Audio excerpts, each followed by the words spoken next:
আসসালামু আলাইকুম। আমি চলে আসলাম আমার পরবর্তী টপিকস নিয়ে, সেটা হচ্ছে presenting problems in blood disease. তো এইখানের টপিকসটা হচ্ছে আসলে বেশিরভাগ টপিকই হচ্ছে একটু মুখস্থ করা, মানে এইখানে বেশিরভাগই বক্স আছে। তো এখানে মুখস্থ বেসড পড়াটা বেশি, তারপর আমি চেষ্টা করব যতটুকু বোঝানো যায় বোঝানোর। তো প্রথমে আসি অ্যানিমিয়া। অ্যানিমিয়া কি সেটা আমরা সবাই জানি। তো অ্যানিমিয়ার কজ অফ অ্যানিমিয়া, অ্যানিমিয়ার কজ হচ্ছে বোন ম্যারো প্রোডাকশন যদি কমে যায়, অথবা বোন ম্যারোর প্রোডাকশন নর্মাল আছে কিন্তু আমাদের আরবিসিটা বেশি পরিমাণে ডিস্ট্রয় হয়ে যাচ্ছে। ঠিক আছে, দুইটা কারণে অ্যানিমিয়া হতে পারে। তো আমাদের বোন ম্যারো প্রোডাকশন কমতে পারে কোন কোন কারণে? যদি কাঁচামালই না আসে, যেমন কি আমাদের মেন হচ্ছে হরমোন। আমাদের রেনাল ফেইলার হলে এরিথ্রোপয়েটিন আসতেছে না, তো হরমোন নাই, তার মানে কি প্রোডাকশন হবে না। এছাড়া আমাদের যদি কাঁচামাল আয়রন, ভিটামিন বি 12 বা ফলেটের ডেফিসিয়েন্সি থাকে, অথবা বোন ম্যারো হাইপোপ্লাসিয়া বা মাইলোডিসপ্লাসিয়া হয়, অথবা কোনো ম্যালিগনেন্ট সেল দিয়ে বোন ম্যারো ইনভ্যাশন হয়, অথবা অ্যানিমিয়া অফ ক্রনিক ডিজিজে হতে পারে। এবার আসি, আমাদের রেড সেল বেশি পরিমাণে রিমুভ হচ্ছে বডি থেকে, কোন কোন কারণে রিমুভ হতে পারে? তো আমাদের যদি বেশি পরিমাণে ব্লিডিং হয় তাহলে হইতে পারে, আমাদের যদি আরবিসি ডিস্ট্রাকশন হয়ে যায় তাহলে হতে পারে, এবং হাইপার স্প্লিনিজমে আমাদের রেড সেলটা রিমুভ হতে পারে বডি থেকে। তো ইউজুয়ালি আমাদের যদি অ্যানিমিয়া ডেভেলপ করলে আমাদের শরীরে টিস্যুতে অক্সিজেন সাপ্লাইটা কমে যায়, কারণ আমরা জানি হিমোগ্লোবিন অক্সিজেন ক্যারি করে। তো ইউজুয়ালি কোনো পেশেন্টের যদি অ্যানিমিয়া হয় তাহলে আমরা তাকে কিভাবে ক্লিনিক্যালি অ্যাসেসড করব? তো আমাদেরকে জানতে হবে সব থেকে কমন অ্যানিমিয়া কোনটা। আমাদের বাংলাদেশে আয়রন ডেফিসিয়েন্সি অ্যানিমিয়া হচ্ছে সব থেকে কমন। তো ইউজুয়ালি আমরা তাকে জিজ্ঞাসা করব হিস্ট্রির মাধ্যমে তার কোনো গ্যাস্ট্রোইন্টেস্টাইনাল কোনো প্রবলেম ছিল কিনা বা আছে কিনা। আর অবশ্যই আমরা একটা উইমেনের ক্ষেত্রে মেনোরিজিয়ার হিস্ট্রি নিব, তার ব্লিডিংটা কেমন, কারণ আয়রন ডেফিসিয়েন্সি অ্যানিমিয়া মেনোরিজিয়ার জন্যও ডেভেলপ করতে পারে, মানে করে, মেয়েদের অবভিয়াসলি করে। দেন তার ডায়েটারি হিস্ট্রি নিব, তার আয়রন, ফলেট, অথবা তার ডায়েটারি কোনো ডেফিসিয়েন্সি আছে কিনা, তার কোনো পাস্ট মেডিকেল হিস্ট্রি আছে কিনা, যেমন রিউমেটিক আর্থাইটিস বা কোনো সার্জারি আছে কিনা, স্টোমাকের গ্যাস্ট্রেক্টমি বা স্মল বায়োল কোনো সার্জারি আছে কিনা, এটার হিস্ট্রি নিব। কারণ কি, স্মল বায়োল বা স্টোমাকে কোনো সার্জারি থাকলে ইউজুয়ালি ভিটামিন বি 12 বা আয়রনের ম্যাল অ্যাবজর্পশন হতে পারে। দেন তার ফ্যামিলি হিস্ট্রি আছে কিনা, কারণ আমরা জানি হিমোগ্লোবিনোপ্যাথিস বা হেরিডিটারি স্পেরোসাইটোসিস ফ্যামিলিয়ার। এছাড়াও পার্নিশিয়াস অ্যানিমিয়াও ফ্যামিলিতে হতে পারে, কিন্তু এটা মেন্ডেলিয়ান প্যাটার্ন আসলে মেনে চলে না। কোনো ড্রাগ হিস্ট্রি আছে কিনা, যেমন অ্যাসপিরিন, অ্যান্টি ইনফ্ল্যামেটরি ড্রাগ, ঠিক আছে, এগুলো আমাদের এগুলো কারণে ব্লাড লস হতে পারে। এছাড়া হিমোলাইসিস হতে পারে, সালফোনামাইডস এবং ক্লোরফে ক্লোরামফেনিকলটা ইউজুয়ালি আমাদের অ্যাপ্লাসিয়া করে দেয় বোন ম্যারোতে। এছাড়া আমরা তার এক্সামিনেশন করব। এক্সামিনেশনে কি করব? তার রাইট আইল্যাক ফসায় যদি আমরা কোনো ম্যাচ পাই, মানে অনেক এক্সামিনেশন তো করব, তো ডেফিশনে যেইগুলো আছে আমি ওইগুলাই বলতেছি। আমি যদি সব বলতে যাই হিউজ টাইম লাগবে। তো আমরা অ্যাবডোমিনাল এক্সামিনেশনে যদি তার রাইট আইল্যাক ফসায় কোনো ম্যাচ পাই, ধ্বনিমতা সিকাল কার্সিনোমা থাকতে পারে, এক্ষেত্রে ম্যাল অ্যাবজর্পশন হচ্ছে। এছাড়া যদি তার হিমোলাইটিক অ্যানিমিয়া থাকে, মানে আরবিসি ব্রেকডাউন হচ্ছে, তো আরবিসি ব্রেকডাউন হলে ব্লাডে কি বিলিরুবিন বেড়ে যাবে, তো হিমোলাইটিক অ্যানিমিয়াতে জন্ডিস প্রেজেন্ট থাকবে। দেন পেশেন্টের যদি ভিটামিন, মানে এইগুলো হচ্ছে অ্যানিমিয়ার সাথে কোনো ফ্যাক্টর যদি থাকে, তাহলে আমরা ক্লিনিক্যাল অ্যাসেসমেন্ট করে কিভাবে বুঝবো যে পেশেন্টের এটা হতে পারে, মানে আমরা হচ্ছে ইনভেস্টিগেশন দেওয়ার আগে ক্লিনিক্যালি কিভাবে বুঝবো আমি সেটাই বলছি। তো কোনো পেশেন্টের অ্যানিমিয়া আছে, তো তার যদি ভিটামিন বি 12 ডেফিসিয়েন্সির জন্য অ্যানিমিয়া হয়, তাহলে আমরা অ্যাসোসিয়েটেড ফিচার পাবো অন এক্সামিনেশন। নিউরোলজিক্যাল কিছু সাইন পাবো, যেমন পেরিফেরাল নিউরোপ্যাথি, ডিমেনশিয়া থাকতে পারে, sub acute combine degeneration of cord থাকতে পারে। এছাড়া যাদের সিকেল সেল অ্যানিমিয়া থাকে তাদের লেগ আলসার, স্ট্রোক বা পালমোনারি হাইপারটেনশন পাওয়া যায়। এবার সে ইনভেস্টিগেশন, কারো যদি অ্যানিমিয়া থাকে, ইনভেস্টিগেশন আমরা ফুল ব্লাড কাউন্ট দিব। এই ক্ষেত্রে এমসিভিটা বেশি ইম্পর্টেন্স আমাদের। তো এমসিভি যদি নর্মাল থাকে তাহলে সেটা নর্মোসাইটিক অ্যানিমিয়া।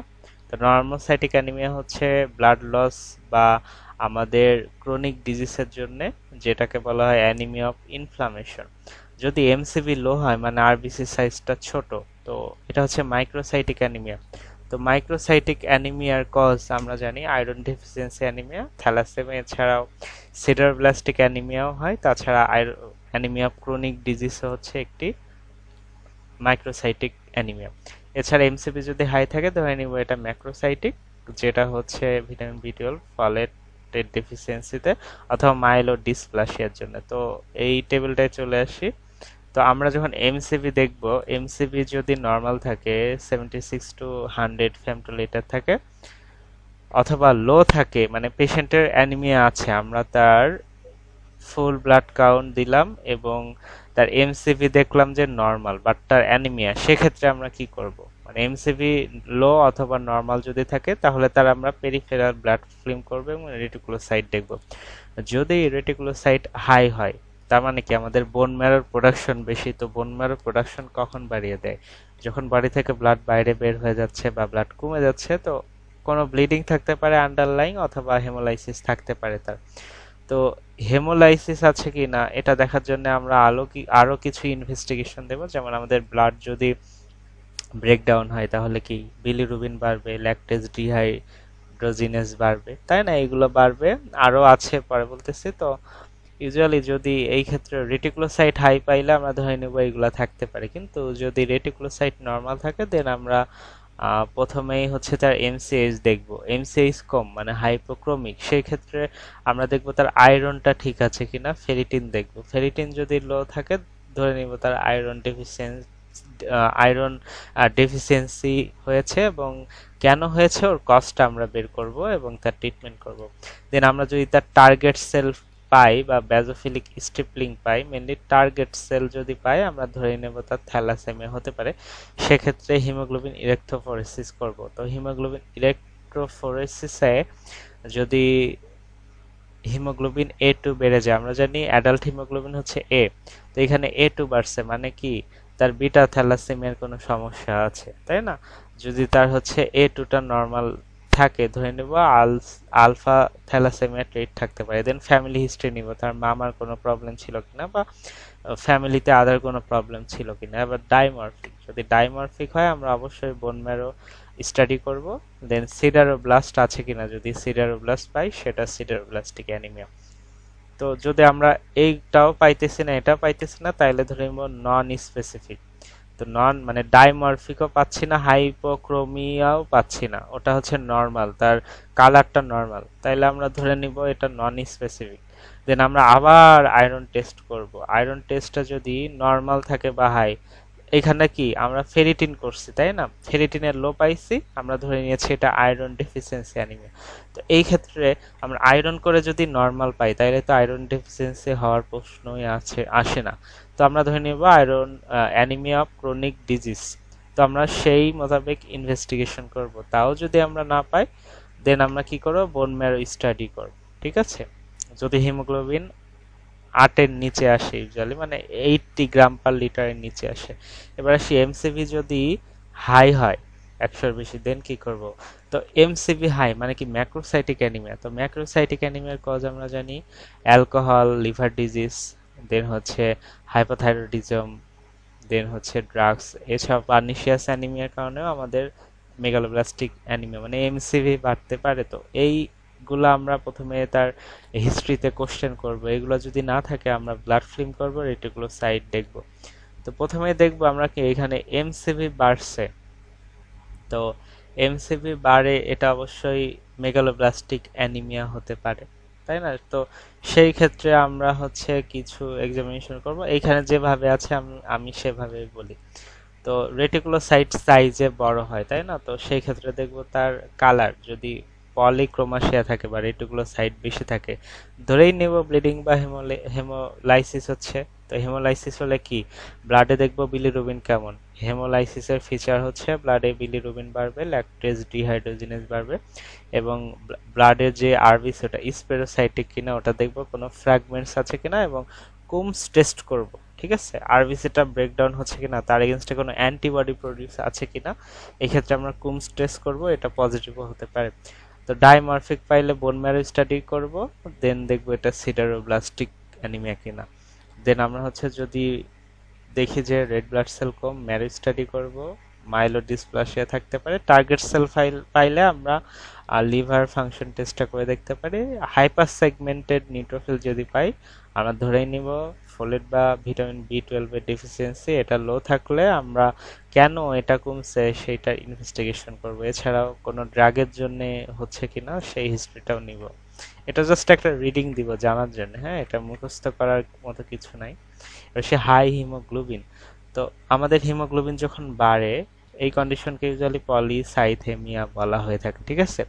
তো ইউজুয়ালি হিমোগ্লোবিন বাড়লে আমাদের ইনভেস্টিগেশন নর্মালি করার দরকার নাই। আমরা কখন ইনভেস্টিগেশন করব? যখন হেমাটোক্রিট মেলে 0.52 এবং ফিমেলে 0.48 এর বেশি বাড়ে এবং ওটা 2 মাস ধরে বাড়ে, তখন আমরা তার ইনভেস্টিগেশন করব। এবং ও আচ্ছা, আগে বলে নি, সেটা হচ্ছে পলিসাইথেমিয়ার টাইপস হচ্ছে টু টাইপস। একটা হচ্ছে প্রাইমারি বা ট্রু পলিসাইথেমিয়া, একটা সেকেন্ডারি বা সরি, ট্রু হচ্ছে প্রাইমারি না, অ্যাবসলিউট অ্যাবসলিউট অথবা ট্রু পলিসাইথেমিয়া। আর একটা হচ্ছে রিলেটিভ বা অ্যাপারেন্ট বা লো ভলিউম পলিসাইথেমিয়া, ঠিক আছে। তো যেটা ট্রু পলিসাইথেমিয়া, ওইখানে মানে রেড সেলটা নিজেই সংখ্যায় বাড়তেছে, আর রিলেটিভে রেড সেলের সংখ্যা ঠিক থাকতেছে কিন্তু প্লাজমা ভলিউম কমে যাচ্ছে। তো প্লাজমা ভলিউম যখন কমে যাচ্ছে তখন আমরা মানে কনসেন্ট্রেশনটা বেশি পাবো রেড সেলের, তো এই জন্য বলা হয় এটা রিলেটিভ পলিসাইথেমিয়া। তো ইউজুয়ালি আমরা ইনভেস্টিগেশন করব যখন মেলে 0.52, ফিমেলে 0.48 এর বেশি পলিসাইথেমিয়া ডেভেলপ করে। এবং কখন আমরা তাইলে ট্রু পলিসাইথেমিয়া বলেছি, রেড সেল যদি বাড়ে শুধু, তাইলে কখন আমরা ট্রু পলিসাইথেমিয়া বলি? যখন রেড সেল মেলে 0.60 এর উপরে থাকে এবং ফিমেলে 0.56 এর উপরে থাকে, তখন এটাকে আমরা বলি অ্যাবসলিউট পলিসাইথেমিয়া বা অ্যাবসলিউট ইরাইথ্রোসাইটোসিস, ঠিক আছে। তো ইউজুয়ালি পলিসাইথেমিয়ার অনেক কারণ থাকে। তো মেন কারণ হচ্ছে হাইপোক্সিয়া, টিস্যু হাইপোক্সিয়ার জন্য ইউজুয়ালি পলিসাইথেমিয়া বেশিরভাগ ক্ষেত্রেই ডেভেলপ করে থাকে। তো পলিসাইথেমিয়া, যেটা পলিসাইথেমিয়ার মেন কালপ্রিট হচ্ছে একটি জিন, যে জিনটা হচ্ছে জ্যাক2, ঠিক আছে। এটা হচ্ছে একটি কাইনেজ মানে অ্যাক্টিভিটি দেয়, যে জিনটা এটা একটা কাইনেজ এনজাইম প্রডিউস করে। তো এই জ্যাক2V61F এটা যদি মিউটেশন হয় তাহলে পলিসাইথেমিয়া হতে পারে, এবং এটা 90% পিপলের ক্ষেত্রেই পজিটিভ। আমরা যাদের পলিসাইথেমিয়া আছে তাদের টেস্ট করে দেখেছি, 90% কেজেই এটার মিউটেশন পজিটিভ। তো যাদের পলিসাইথেমিয়া রুব্রা ভেরা হয় তাদের রিস্ক থাকে arterial thrombosis, stroke, venous thromboembolism এবং অ্যাকোয়াজেনিক প্লুরাইটাস, হেপাটোস্প্লেনোমেগালি, গাউট, এইগুলোর রিস্ক থাকে। তো যাদের পলিসাইথেমিয়া আছে তাদের রিস্ক কি কি থাকে কোশ্চেন করতে পারে ভাই ভাই। তাদের কি আর্টেরিয়াল ভেনাস থ্রম্বো এম্বোলিজম বা থ্রম্বাস, স্ট্রোক হতে পারে, তার হচ্ছে অ্যাকোয়াজেনিক প্লুরাটাস, হেপাটোস্প্লেনোমেগালি, গাউট হতে পারে। অ্যাকোয়াজেনিক প্লুরাইটাস হচ্ছে ইউজুয়ালি ওয়াটার লাগলে সে জায়গাটা ইচিং হয়, এটা হচ্ছে অ্যাকোয়াজেনিক প্লুরাইটাস, ঠিক আছে। তো কথা হচ্ছে আমাদের জ্যাক2 মিউটেশন হচ্ছে নাম্বার ওয়ান ইনভেস্টিগেশন। আমরা যদি জ্যাক2 মিউটেশনটা করি, এটা 90% ক্ষেত্রে দেখা যায় মিউটেশনটা পজিটিভ, আমরা ধরে নিই তার পলিসাইথেমিয়া। যদি এই মিউটেশনটা আমরা না পাই বাট তার পলিসাইথেমিয়া, সেক্ষেত্রে আমরা রেড সেল ম্যাচটা দেখবো যে এটা নর্মাল নাকি অ্যাবনর্মাল, ঠিক আছে। রেড সেল ম্যাচ দেখে আমরা ডায়াগনোসিস করি এটা ট্রু নাকি রিলেটিভ। তো অ্যাথলেটদের ক্ষেত্রে পলিসাইথেমিয়া কমন, কারণ তারা এরিথ্রোপয়েটিনটা ইউজুয়ালি নেয় বাইরে থেকে, তাদের টিস্যুতে যাতে খেলার সময় অক্সিজেন সাপ্লাইটা ভালো পায় এই জন্যে। এছাড়াও আমাদের আমাদের হচ্ছে ইরিথ্রোপয়েটিন সিক্রেশন বাড়লেও পলিসাইথেমিয়া হতে পারে, যেটা হাইপোক্সিয়ার জন্য ডেভেলপ করে। তো এবার চলে আসি classification of and cause of erythrocytosis মানে পলিসাইথেমিয়া, ঠিক আছে। তো পলিসাইথেমিয়া আমরা জানি two types, absolute polycythaemia and relative বা লো ভলিউম বা অ্যাপারেন্ট পলিসাইথেমিয়া। তো অ্যাবসলিউট পলিসাইথেমিয়া এবং রিলেটিভ পলিসাইথেমিয়ার ডিফারেন্সে চলে আসি প্রথমে। তো অ্যাবসলিউট পলিসাইথেমিয়ায় হেমাটোক্রিট, আমরা হেমাটোক্রিট দুইটাই ক্ষেত্রে হাই পাই, দুইটাই রেস পাই। And then red cell mass, ঠিক আছে, রেড সেল ম্যাচটা অ্যাবসলিউট ইরাইথ্রোসাইটোসিস মানে অ্যাবসলিউট পলিসাইথেমিয়ায় রেড সেল ম্যাচটা অনেক বেড়ে যায়। আর রিলেটিভে কেন হচ্ছে, রিলেটিভে আমরা বলছি যে রেড সেলের কোনো চেঞ্জ হয় না, প্লাজমা ভলিউম কমে যায়। তো এই ক্ষেত্রে রেড সেল ম্যাচটা আমরা নর্মাল পাবো। এটাই হচ্ছে main differentiating point after JAK two mutation diagnosis, ঠিক আছে। দেন প্লাজমা ভলিউম, এইখানে প্লাজমা ভলিউম লো থাকে এবং অ্যাবসলিউটে প্লাজমা ভলিউমটা নর্মাল থাকে। এবার আসি কজ, কজ যেটা হচ্ছে অ্যাবসলিউট পলিসাইথেমিয়া, ওটার কজ হচ্ছে দুইটা ভাগে ভাগ করা যায়, একটা হচ্ছে প্রাইমারি কজ, একটা হচ্ছে সেকেন্ডারি কজ, ঠিক আছে। তো প্রাইমারি কজটা হচ্ছে মাইলোপরিফারেটিভ ডিসঅর্ডার, যেটাকে বলা হয় পলিসাইথেমিয়া রুব্রা ভেরা, ঠিক আছে। দেন সেকেন্ডারি, সেকেন্ডারি হচ্ছে যদি ইরাইথ্রোপয়েটিনটা বাড়ে সিক্রেশন ডিউ টু হাইপোক্সিয়া, তাহলে হতে পারে। কেউ যদি হাই অ্যালটিটিউড বা কারো যদি কার্ডিওরেসপিরেটরি ডিস্ট্রেস বা হিমোগ্লোবিনের হাই অ্যাফিনিটি হিমোগ্লোবিন থাকে। আমরা আগেই বলেছি ফিটাল হিমোগ্লোবিন, ফিটাল হিমোগ্লোবিন কি করে, এটা ইউজুয়ালি অক্সিজেন ক্যারিং ক্যাপাসিটি বেশি, ওটা থাক, আমার না বললে অত ডিটেলস না যায়, আমরা শুধু বলবো হাই অ্যাফিনিটি হিমোগ্লোবিন, ঠিক আছে, যেটাই হিমোগ্লোবিনটা অক্সিজেন এখানে ইউজুয়ালি ধরে রাখে, টিস্যুতে দেয় না, এই কারণে টিস্যু হাইপোক্সিয়া ডেভেলপ করে। এবার সে ইনঅ্যাপ্রোপ্রিয়েটলি ইনক্রিজ ইরিথ্রোপয়েটিন, রেনাল ডিজিজ, আমরা জানি হচ্ছে কিডনি থেকে মেনলি এরিথ্রোপয়েটিনটা ইউজুয়ালি রিলিজ হয়। তো আমাদের কিডনিতে যদি কোনো ডিজিজ হয়, যেমন হাইড্রোনেফ্রোসিস, সিস্ট, কার্সিনোমা, সেক্ষেত্রে আমাদের ইরিথ্রোপয়েটিন সিক্রেশন বাড়তে পারে। এছাড়া আদার টিউমার যেমন hepatoma, bronchogenic carcinoma, uterine fibroids, phaeochromocytoma, cerebral haemangioblastoma এবং এক্সোজেনাস টেস্টোস্টেরন থেরাপি, এগুলোই বাড়তে পারে। আমি জাস্ট রিডিং এর মতো বলছি, এখানে বোঝানোর মতো অনেক কিছু থাকলেও আমি বললে এটাই বলতে হবে, সব কি ধরনের টিউমার কোথায় হয় এগুলো আর বলছি না। দেন এক্সোজেনাস ইরিথ্রোপয়েটিন অ্যাডমিনিস্ট্রেশন, যেইটা ইউজুয়ালি অ্যাথলেটসরা নিয়ে থাকে। এবার সে রিলেটিভ পলিসাইথেমিয়ার কজ, রিলেটিভ পলিসাইথেমিয়ার কজ হচ্ছে 5টা: ডায়ুরেটিক্স, স্মোকিং, অ্যালকোহল, অবিসিটি এবং gauge box syndrome. Gauge box syndrome হচ্ছে পলিসাইথেমিয়া ডেভেলপ করে, বাট এটার কারণ আসলে ইডিওপ্যাথিক আমি যতদূর জানি, ঠিক আছে। তো এবার চলে আসি হচ্ছে লিউকোপেনিয়া। লিউকোপেনিয়া মানে কি, হোয়াইট সেল কাউন্ট যদি কমে যায় সেই কন্ডিশনকে লিউকোপেনিয়া বলা হয়। তো সব হোয়াইট সেলই কমতে পারে, অথবা যে কোনো একটা ভ্যারাইটি যদি কমে, দুইটা কন্ডিশনকেই বলা হয় ইউজুয়ালি লিউকোপেনিয়া। অথবা লিউকোপেনিয়া একাই হতে পারে বা আরবিসি প্লাটেলেট একসাথে নিয়েও কমতে পারে, ওই কন্ডিশনকে বলা হয় প্যানসাইটোপেনিয়া। তো প্রথমে আসি ডাব্লিউবিসির একটি ইম্পর্টেন্ট কম্পোনেন্ট, সেটা হচ্ছে নিউট্রোপেনিয়া, মানে নিউট্রোফিল। নিউট্রোফিল কমলে সেই কন্ডিশনকে বলা হয় নিউট্রোপেনিয়া। তো নিউট্রোপেনিয়া কখন বলবো, যখন নিউট্রোফিল 1.5 × 10⁹ পার লিটারের থেকে কম হয়, ওটাকে বলা হয় নিউট্রোপেনিয়া। তো নিউট্রোপেনিয়া বা নিউট্রোফিল কমলে সেপসিস হতে পারে এবং ব্যাকটেরিয়াল ইনফেকশনের রিস্ক বেড়ে যায়। তো যখন এই নিউট্রোফিল কাউন্ট 0.5 × 10⁹ পার লিটারের নিচে কমে আসে, তখন ওটাকে আরো ক্রিটিক্যালি লো ধরা হয়ে থাকে। এবার সে লিম্ফোপেনিয়া মানে লিম্ফোসাইট কমে যায়, 1 × 10⁹ পার লিটারের কম আসলে সেটাকে বলা হয় লিম্ফোপেনিয়া। তো লিম্ফোসাইট কমলে সেল মিডিয়েট ইমিউনিটিটা ডিস্ট্রয় হয়ে যায়, যার কারণে ইনফেকশন বাড়ে, মেনলি ফাঙ্গাস, ব্যাকটেরিয়া, মাইক্রোব্যাকটেরিয়াম দিয়ে বাড়ে। তো লিম্ফোসাইট কমে গেলে Epstein Barr virus, human papilloma virus, herpes simplex virus type 8, human herpes virus 8, এইগুলো দিয়ে ইনফেকশনটা ইউজুয়ালি বেশি হয়ে থাকে। আর বয়স বাড়ার সাথে সাথে লিম্ফোসাইট নর্মালি কমতে থাকে, ঠিক আছে। আমি এখানে বক্সেই সব আছে কজ, তো বক্সটা বলার আগে আমি ইউজুয়ালি একটু একটু বলে যাচ্ছি। লিউকোসাইটোসিস, হোয়াইট ব্লাড সেল যদি বাড়ে, ওই কন্ডিশনকে বলা হয় লিউকোসাইটোসিস, ঠিক আছে। ইউসিনোফিলিয়া, ইউসিনোফিল হচ্ছে যখন ইউসিনোফিলটা 0.5 × 10⁹ এর বেশি হয়, পার লিটারের বেশি হয়, ওই কন্ডিশনকে বলা হয় ইউসিনোফিলিয়া।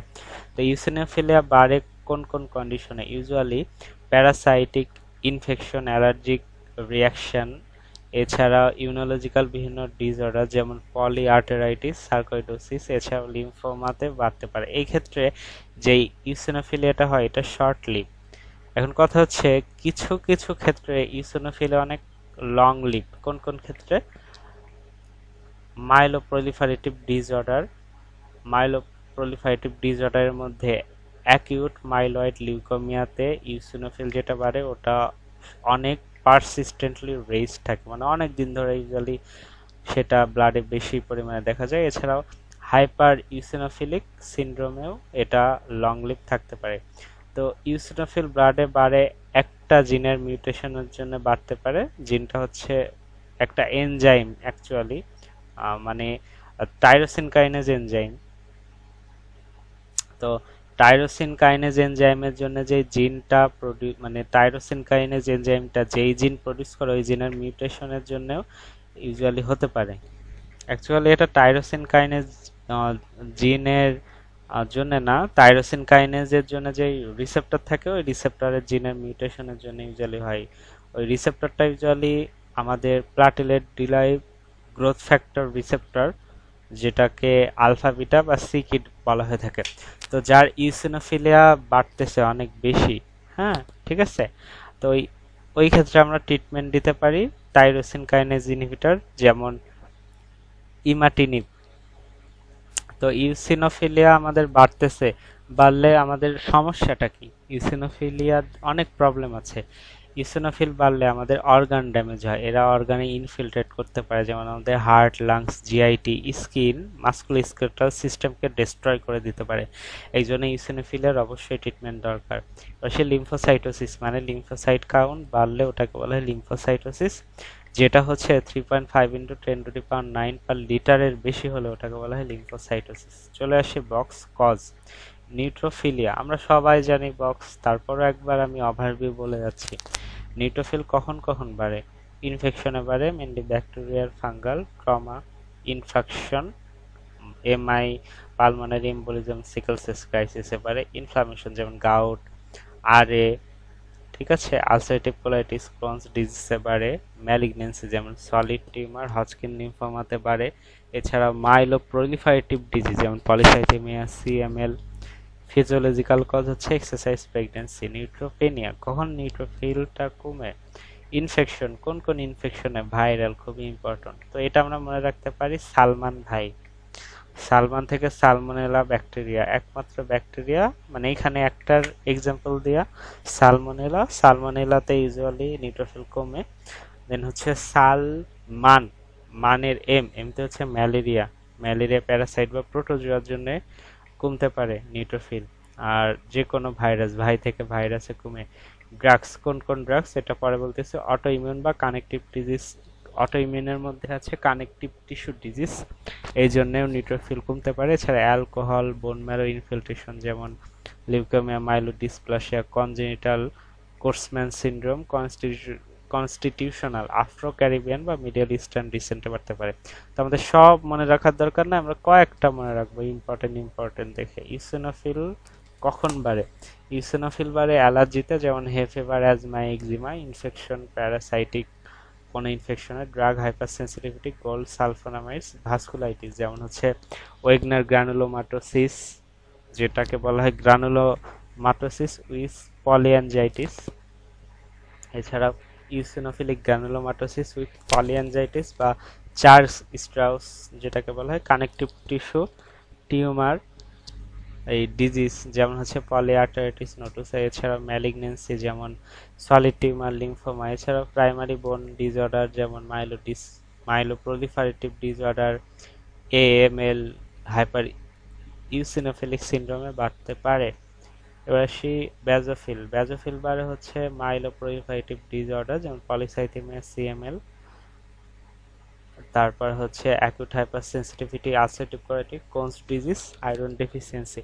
তো ব্যাজোফিল যে বাড়তেছে এটা আমি নর্মালি দুইটা জিনিস মনে রাখতাম, সেটা হচ্ছে CML, ulcerative colitis, Crohn's disease, এইগুলা আমি মনে রাখতাম। মনোসাইট, মনোসাইট বাড়ে হচ্ছে ইনফেকশন, যেমন টিবিতে মনোসাইট বাড়ে, then connective tissue disease, ulcerative colitis, Crohn's disease, malignancy, solid tumour, chronic myelomonocytic leukaemia. এছাড়াও লিম্ফোসাইট বাড়ে, ভাইরাল ব্যাকটেরিয়া যেমন বডিটেরা, পার্টুসিসের লিম্ফোসাইট বাড়ে। এছাড়াও লিম্ফোপলিফারেটিভ ডিজিজ যেমন chronic lymphocytic leukaemia, lymphoma post স্প্লিনেক্টমিতে বাড়তে পারে। লিম্ফোপেনিয়া কখন কমে?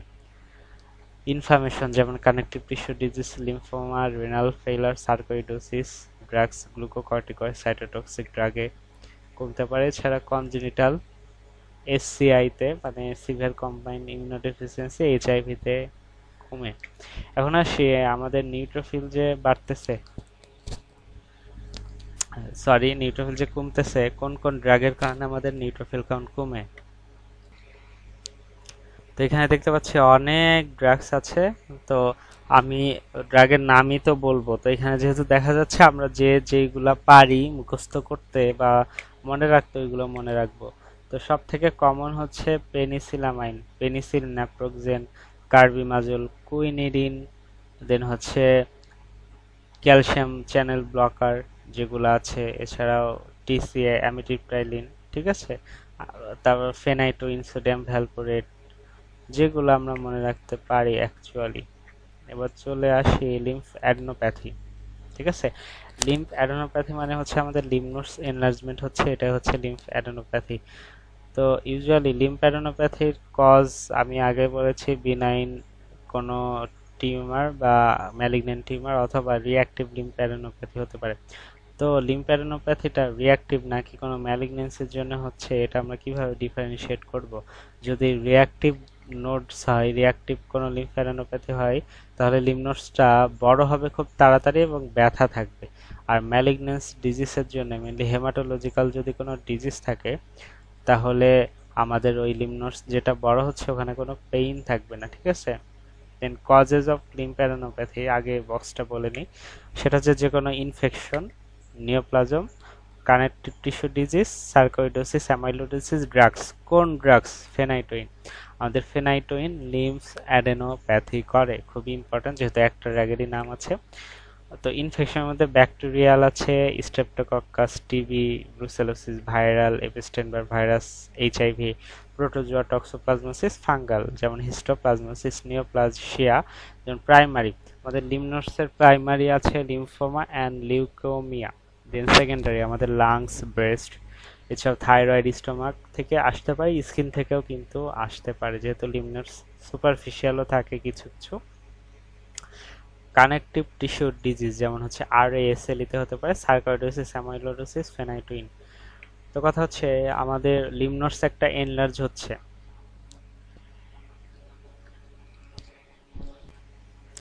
তো এনলার্জ লিম্ফ নোডসের জন্য আমরা ওর ড্রেইনিং যে এরিয়া মানে লিম্ফ নোডসের লিম্ফ্যাটিক্স যেখানে ড্রেন করে ওই এরিয়াটা ইনভেস্টিগেট বা আমরা এক্সামিন করব, দেখব যে ওখানে কোনো ইনফেকশন বা ইনফ্লামেশন আছে কিনা। যেমন নেক, আমাদের সার্ভাইকাল নোডস বা নেকের নোডস যদি বড় হয়, আমরা দেখব scalp, ear, mouth, throat, face, teeth আর থাইরয়েডে কোনো ইনফ্লামেশন বা ম্যালিগনেন্সি আছে কিনা।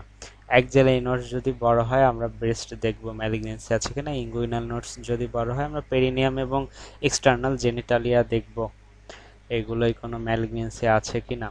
ইউজুয়ালি জেনারেলাইজড লিম্ফ অ্যাডেনোপ্যাথি কোন কোন ক্ষেত্রে হয়? মানে পুরো বডির লিম্ফ অ্যাডেনোপ্যাথি হতে পারে যদি কোনো ইনফেকশন হয়, মেনলি ভাইরাস দিয়ে আমাদের পুরো বডির লিম্ফ অ্যাডেনোপ্যাথি হতে পারে। এছাড়াও কানেকটিভ টিস্যু ডিজিজেও জেনারেলাইজড লিম্ফ অ্যাডেনোপ্যাথি হতে পারে। তাছাড়া আমাদের skin disorder mainly dermatopathic lymph অ্যাডেনোপ্যাথিতেও আমাদের জেনারেলাইজড লিম্ফ অ্যাডেনোপ্যাথি হতে পারে, ঠিক আছে। তো জেনারেলাইজড লিম্ফ অ্যাডেনোপ্যাথি এই তিনটা ক্ষেত্রে ইউজুয়ালি হয়, বাট সব থেকে কমন হচ্ছে কোনো হেমাটোলজিক্যাল ম্যালিগনেন্সির জন্য। মেনলি আমাদের যে লিম্ফোমাতে আমাদের জেনারেলাইজ লিম্ফ নোডস এনলার্জমেন্ট হতে পারে। তো একটা পেশেন্টের যদি লিম্ফোমা হয় আমরা তার কিভাবে বুঝবো? তার ফার্স্ট অফ অল তার জেনারেলাইজড লিম্ফ অ্যাডেনোপ্যাথি থাকবে এবং তার ওয়েট লস থাকবে, তার অনেক বেশি নাইট সোয়েস থাকবে এত পরিমাণে ঘামবে যে তার রাতের জামা চেঞ্জ করতে হবে। তো এই ক্ষেত্রে আমরা কি কি ইনভেস্টিগেশন দিব, মানে কোনো পেশেন্টের লিম্ফ নোডস বড়, আমরা কি কি ইনভেস্টিগেশন দিব? আমরা জানি প্রথমে সিবিসি দিব, ইএসআর দিব, চেস্ট এক্সরে দিব এবং লিম্ফ নোডস এর বায়োপসি করব। ঠিক আছে, এবার আসি স্প্লিনোমেগালি। তো স্প্লিনোমেগালি হচ্ছে স্প্লিনটা সাইজ ইউজুয়ালি বড় হয়ে যায়। তো স্প্লিন বড় হওয়ার অনেক কজ আছে। তো আমরা জানি হচ্ছে আমাদের ইউজুয়ালি ব্লাড সেল প্রডিউস হয় বনে যেই মেডুলারি ক্যাভিটি থাকে ওইখান থেকে। তো এক্সট্রা মেডুলারি হেমাটোপয়েসিসেও স্প্লিন বড় হতে পারে, এছাড়া মাইলোপ্রলিফারেটিভ ডিজিজেও স্প্লিন বড় হতে পারে, লিম্ফোপ্রলিফারেটিভ ডিজিজ হতে পারে, অনেক কারণই থাকে। এখন কথা হচ্ছে স্প্লিন বড় হইলো তার সাথে কিন্তু লিভারও বড় হইতে পারে, হেপাটো স্প্লিনোমেগালি হতে পারে, দেখা যাচ্ছে লিভার এবং স্প্লিন একসাথে বড় হয়েছে। তো এটার কজ কি? আমরা যখনই হেপাটোস্প্লিনোমেগালি পাই তখন ধরে নিই এটা লিম্ফো অথবা মাইলোপ্রলিফারেটিভ ডিজিজ। এছাড়াও আমাদের কোনো লিভার ডিজিজ বা লিভারে অ্যামাইলোডিসলোডোসিস হলে বা অ্যামাইলয়েড ইনফিল্ট্রেশন হলে আমাদের লিভার এবং স্প্লিন একসাথে বড় হতে পারে। কারণ কথা হচ্ছে লিভার স্প্লিন বড় এবং লিম্ফ নোডস গুলো সাইজে বড় হয়ে গিয়েছে, তাহলে ওটা অবশ্যই লিম্ফ অ্যাডেনোপ্যাথি, তাই না? লিম্ফ নোডস বড় হলে তো লিম্ফ অ্যাডেনোপ্যাথি, লিভার বড়, স্প্লিনও বড়, তিনটা যদি একসাথে বড় থাকে আমরা ধরে নেব সেটা লিম্ফোপ্রলিফারেটিভ ডিজিজ। তো স্প্লিন বড় হলে কি কি ক্লিনিক্যাল সিমটমস আমরা পাই? স্প্লিন বড় হলে অ্যাবডোমিনাল ডিসকমফোর্ট থাকে, ব্যাক পেইন থাকে, ব্লোটিং হয় এবং আর্লি স্যাটাইটি। কারণ কি? আমরা জানি স্প্লিন হচ্ছে স্টোমাক বেডের একটি কন্টেন্ট, ওটা স্টোমাককে কম্প্রেস করে। আর স্প্লেনিক ইনফেকশন যদি হয় তাহলে অনেক পেইন হয় অ্যাবডোমেনে, যেটা লেফট শোল্ডার টিপে রেডিয়েট করে এবং আমরা যদি অস্কাল করি ওটা রাপ পাই। তো কথা হচ্ছে লিম্ফো মানে আমরা স্প্লিনোমেগালির ক্ষেত্রে কি কি ইনভেস্টিগেশন করব? প্রথমেই হচ্ছে সিটি স্ক্যান করব। তো যদি লিম্ফো প্রলিফারেটিভ ডিজিজ হয় আমরা দেখব হচ্ছে স্প্লিনের ডেনসিটি, ভ্যারিয়াস ডেনসিটি আমরা পাচ্ছি। ঠিক আছে, দেন আমরা লিম্ফ নোডস যদি বড় হয় বায়োপসি করব, এছাড়া বোন ম্যারো বায়োপসি করতে পারি, চেস্ট এক্সরে করতে পারি, থোরাক্সের সিটি স্ক্যান করতে পারি, আর ফুল ব্লাড কাউন্ট তো আমরা করবই, এটা প্রথমেই করব। তো ফুল ব্লাড কাউন্টে আমরা প্যানসাইটোপেনিয়া পাবো, কারণ স্প্লিনটা বড় হয়ে যাচ্ছে, তার অ্যাক্টিভিটিও বেড়ে যাচ্ছে, হাইপার স্প্লিনিজম ইউজুয়ালি হচ্ছে। এছাড়া আমরা যদি দেখি যে মানে ব্লাড পিকচারে লিউকো ইরাইথ্রোব্লাস্টোসিস ব্লাড ফিল্ম, তাহলে অবশ্যই আমরা বোন ম্যারো এক্সামিনেশন করব। আর আমরা সব এক্সামিনেশন করলাম কিন্তু কেন স্প্লিনটা বড় হয়েছে আমরা ডিটেক্ট করতে পারলাম না, আন্ডারলাইং কোনো প্যাথোলজি আমরা ডিটেক্ট করতে পারলাম না, তাহলে আমরা স্প্লিনেক্টমি করে দিব, স্প্লিনটা কেটে বাদ দিয়ে দিব। কিন্তু এটা ইউজুয়ালি করা হয় না, এর কমপ্লিকেশন অনেক বেশি। তো চলে আসি স্প্লিনোমেগালির কজ। তো স্প্লিনোমেগালির কজ বড় একটা বক্স আছে। তো আমরা কিভাবে মনে রাখবো পরীক্ষার জন্য, সেটা হচ্ছে স্যার যদি জিজ্ঞাসা করে স্প্লিন স্প্লিনোমেগালির কজ বলো, আমরা প্রথমে বলবো কনজেস্টিভ কজ কিছু থাকে, ইনফেক্টিভ কজ কিছু থাকে, ইনফ্লামেটরি কজ কিছু থাকে, হেমাটোলজিক্যাল কজ কিছু থাকে, ম্যালিগনেন্সি কিছু থাকে, লাইসোজোমাল স্টোরেজ ডিজিজ, মিসেলেনিয়াস। এই পয়েন্টগুলো বললে আমাদের হয়ে যাবে। এখন আমরা যদি আরো ভালো করতে চাই তাহলে আমরা বলতে পারি কনজেস্টিভ কজ, যেমন হচ্ছে পোর্টাল হাইপারটেনশন, কার্ডিয়াক কনজেশন, আমরা এই দুইটা বলতে পারি। ইনফেক্টিভে শুধু ব্যাকটেরিয়াল, ভাইরাল একটা করে এক্সাম্পল আমরা মনে রাখতে পারি, ইনফ্লামেটরির মধ্যে যে কোনো একটা এসএলই আমরা ধরে নিতে পারি। হেমাটোলজিক্যালের মধ্যে এই রেড সেল ডিসঅর্ডারটা আমরা অবশ্যই মনে রাখবো এবং মাইলোপ্রলিফারেটিভ ডিসঅর্ডারের চারটা কম্পোনেন্টস মনে রাখবো, নিওপ্লাসিয়া, লিউকোমিয়া, লিম্ফোমা অবশ্যই মনে রাখবো। ঠিক আছে, তো আমি এইভাবে আসলে আমরা ইজিলি মনে রাখি, সব তো আর মনে রাখা সম্ভব না, মনে রাখতে পারলে অবশ্যই ভালো। তো আমি বক্সটা আসলে বলে দিই, এটা মুখস্থ করার মানে বুঝার তো অবশ্যই আছে, কিন্তু আমরা এটা প্যাথোলজিতে পড়েছি। আমি আ- যতদূর আমার মনে আছে আর কি, প্যাথোলজিতে রবিনসে আমরা এই সব কজে কেন স্প্লিন বড় হচ্ছে এসব থাকার কথা পড়েছি। তো যাই হোক, কজ অফ স্প্লিনোমেগালি প্রথমে হচ্ছে কনজেস্টিভ কজ, এর মধ্যে পোর্টাল হাইপারটেনশন এবং কার্ডিয়াক কজ। তো পোর্টাল হাইপারটেনশন কেন হয়? এই যেইখানে আমরা চারটা পয়েন্ট দেখতে পাচ্ছি এটা হচ্ছে পোর্টাল হাইপারটেনশনের কজ। তো পোর্টাল হাইপারটেনশন কেন হতে পারে? সিরোসিস যদি হয় লিভারে, hepatic vein occlusion, portal vein thrombosis, এছাড়াও যদি পোর্টাল বা স্প্লিনিক ভেনে কোনো স্টেনোসিস বা ম্যালফরমেশন হয় তাহলে হতে পারে। এছাড়া কার্ডিয়াক কজের মধ্যে হচ্ছে কনজেস্টিভ কার্ডিয়াক ফেইলার, যেটা ক্রনিক স্টেটে হবে, এবং কনস্ট্রিকটিভ পেরিকার্ডাইটিস। এছাড়া ইনফেক্টিভ কজের মধ্যে আছে bacterial, viral, protozoal, fungal. Bacterial মধ্যে আছে endocarditis, sepsis, tuberculosis, brucellosis, salmonella. ঠিক আছে, এইগুলো। ভাইরালের মধ্যে আছে হেপাটাইটিস, এপিস্টেন-বার, সাইটোমেগালোভাইরাস। প্রোটোজোয়ার মধ্যে ম্যালেরিয়া, লিশম্যানিয়াসিস, ট্রাইপানোসোমা। তো এটাই মনে রাখতে পারি, ব্যাকটেরিয়া। সেপসিস, টিবি, এই দুইটা আমরা মনে রাখতে পারি। ভাইরাসের মধ্যে হেপাটাইটিস লিভারে এফেক্ট করতেছে, স্প্লিনকেও করে, এপিস্টেন বা সাইটেমনি।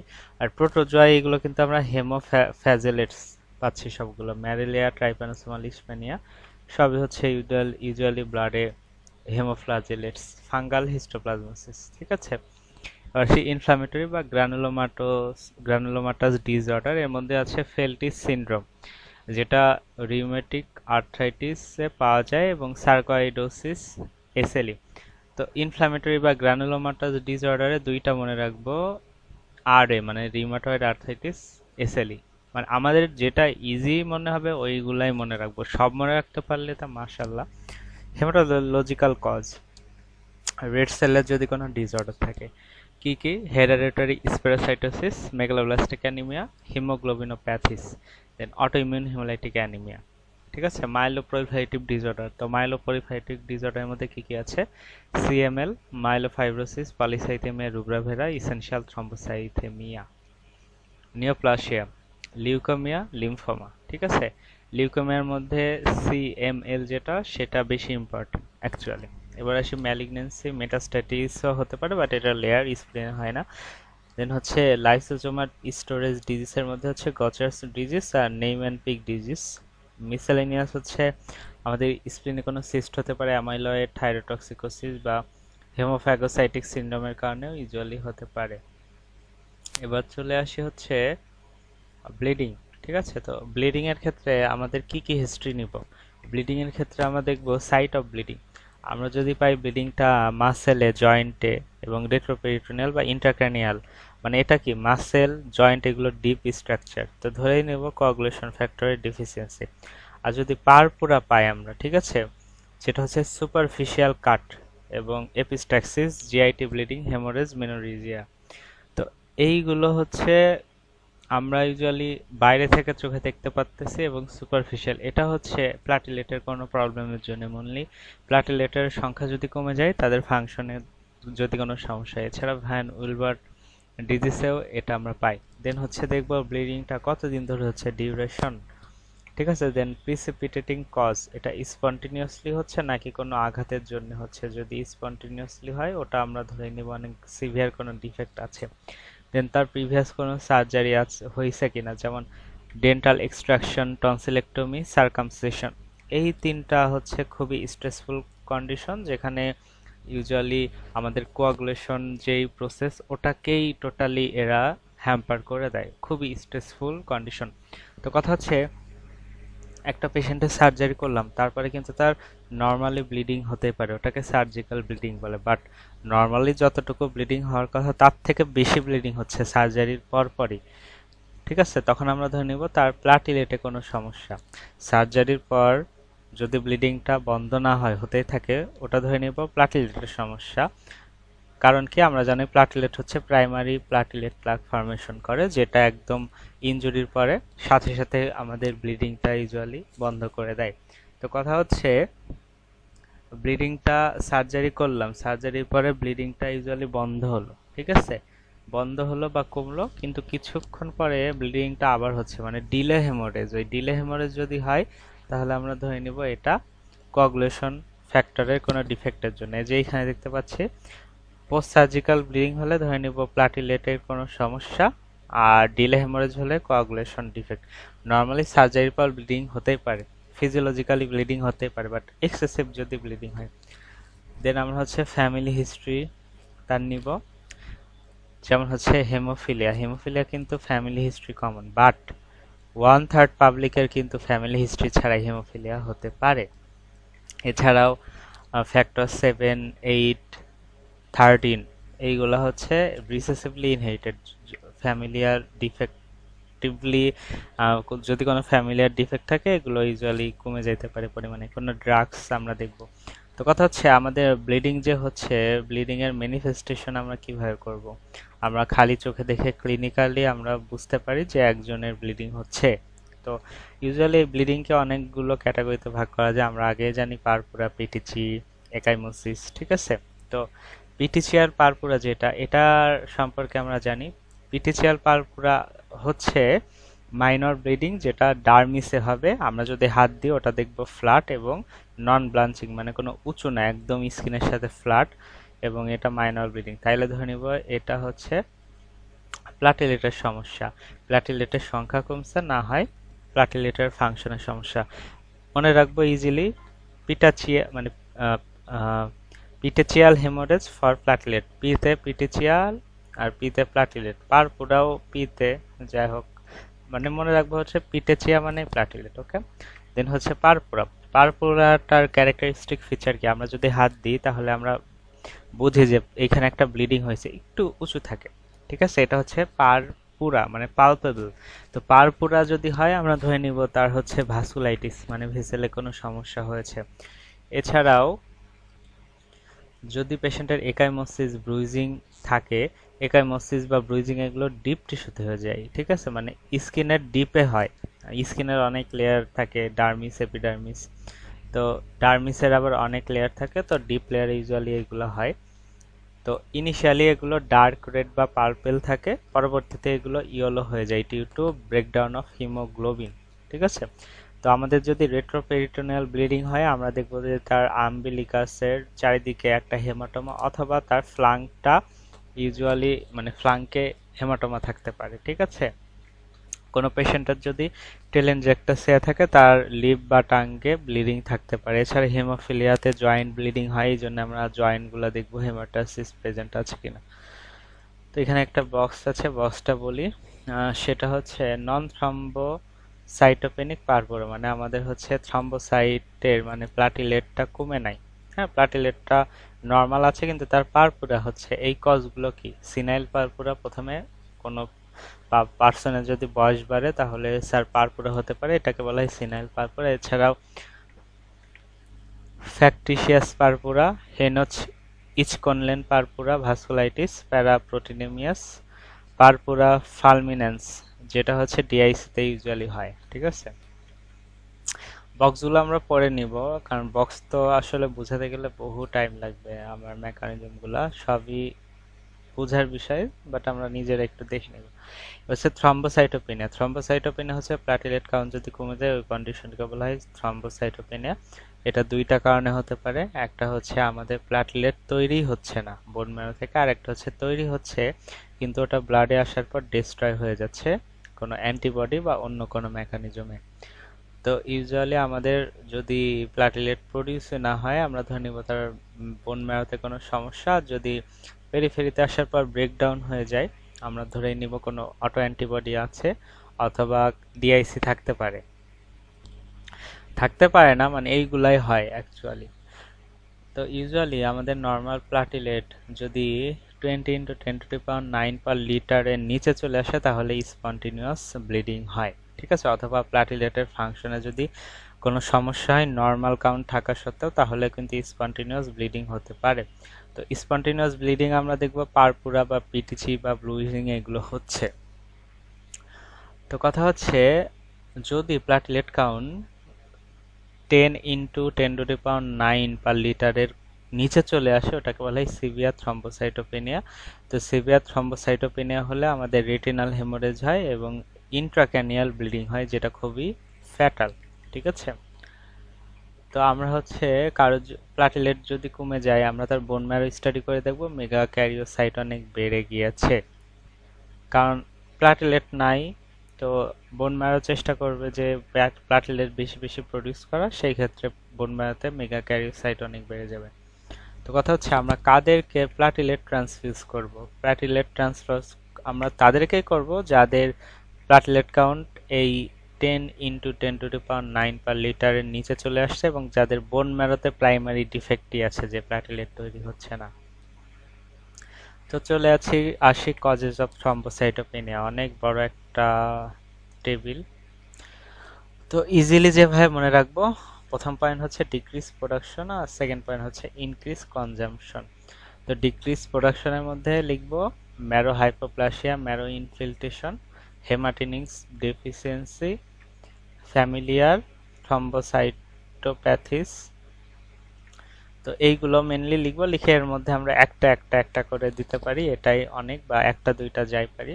আর ইনক্রিজ কনজাম্পশনের মধ্যে ইমিউন মেকানিজম হতে পারে, কোয়াগুলেশন অ্যাক্টিভেশনে মেকানিক্যাল পুলিং হতে পারে, থ্রম্বোটিক মাইক্রোঅ্যাঞ্জিওপ্যাথিস হতে পারে, আদার্স হতে পারে। তো প্রথমে আসি ম্যারো হাইপোপ্লাসিয়া। ম্যারো হাইপোপ্লাসিয়া মানে বোন ম্যারোর ক্ষমতাই কমে যাচ্ছে।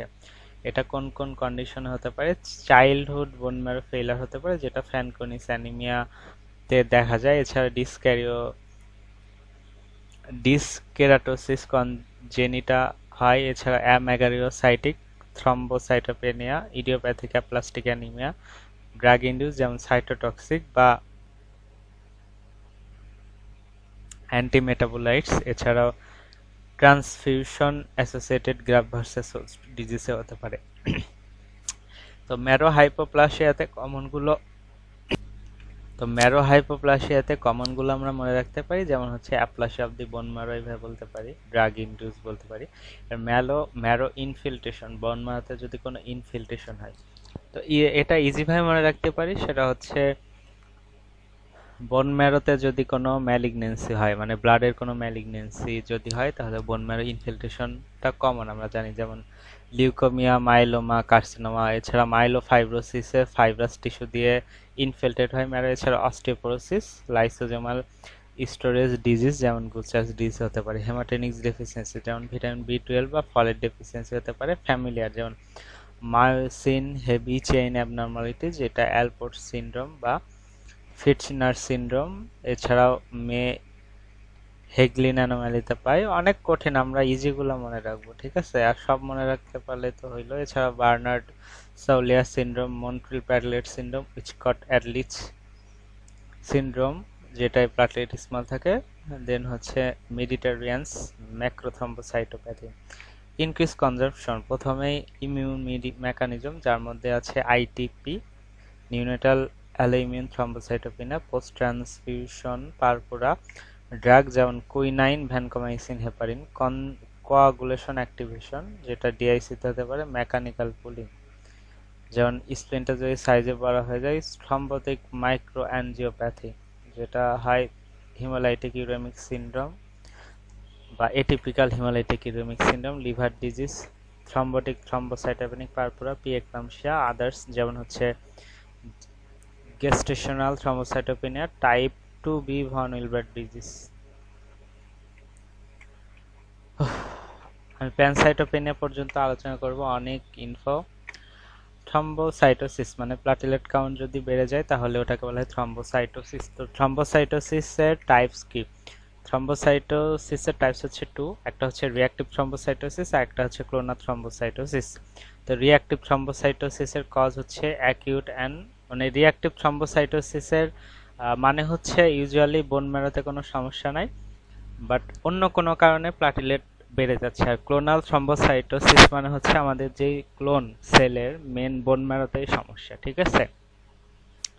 তো চলে আসি হচ্ছে রিঅ্যাক্টিভ থ্রম্বোসাইটোসিসের কজ, সেটা হচ্ছে acute and chronic inflammatory disorder, infection, malignant disease, tissue damage, haemolytic anaemia, post splenectomy, post haemorrhage.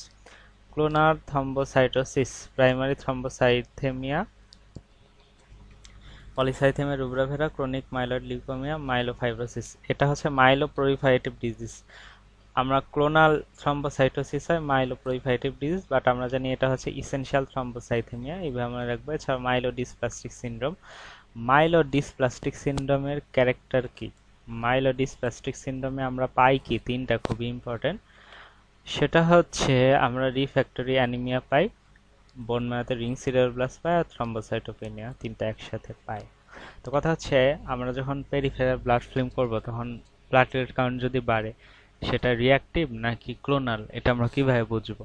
আমরা দেখব যদি সেটা রিঅ্যাক্টিভ হয়, তাহলে যে প্লাটেলেটটা পাবো, প্লাটেলেটটা সাইজে খুবই স্মল থাকে এবং ইউনিফর্ম থাকে, এবং স্প্লিনোমেগালি কোনো থাকে না।